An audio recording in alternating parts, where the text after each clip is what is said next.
24 ఫిబ్రవరి యొక్క విశిష్టత మనం చూసుకుంటే ఈ రోజున central excise day, Indian central excise డేని నిర్వహిస్తూ ఉన్నాం.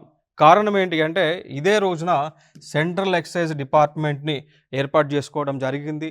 దానితో పాటు ఒక చట్టం central excise and salt act అనేటువంటిది ఈ రోజున ఫిబ్రవరి 24న 1944లో ప్రపోజ్ చేయడం జరిగింది అండ్ అమల్లోకి వచ్చింది. సో దాన్ని పురస్కరించుకొని ఈ రోజున సెంట్రల్ ఎక్సైజ్ డేని ఇండియాలో జరుపుతూ ఉన్నాం. సో దాంతో పాటు ఇంపార్టెంట్ ఫ్యాక్ట్స్ మనం చూసుకుంటే సిబిఐసి చైర్మన్గా వివేక్ జోహరి ప్రస్తుతం విధులు నిర్వహిస్తూ ఉన్నారు. అండ్ సిబిఐసి ప్రధాన కార్యాలయం వచ్చేసి న్యూఢిల్లీలో ఉండటం జరిగింది.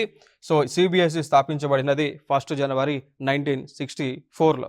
ఈ సిబిఐసి అనేటువంటిది మినిస్ట్రీ ఆఫ్ ఫినాన్స్ పరిధిలో పనిచేస్తుంది. మరి సిబిఐసి అంటే మీనింగ్ వచ్చేసి central board of indirect taxes అనమాట. Okay, so central board of indirect taxes and customs.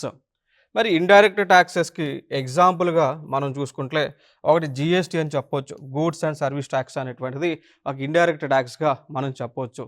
ఈ జిఎస్టీ అనేటువంటిది భారతదేశంలోనే 1 జూలై 2017 నుంచి భారతదేశం వ్యాప్తంగా కూడా అమలులోకి రావటం జరిగింది.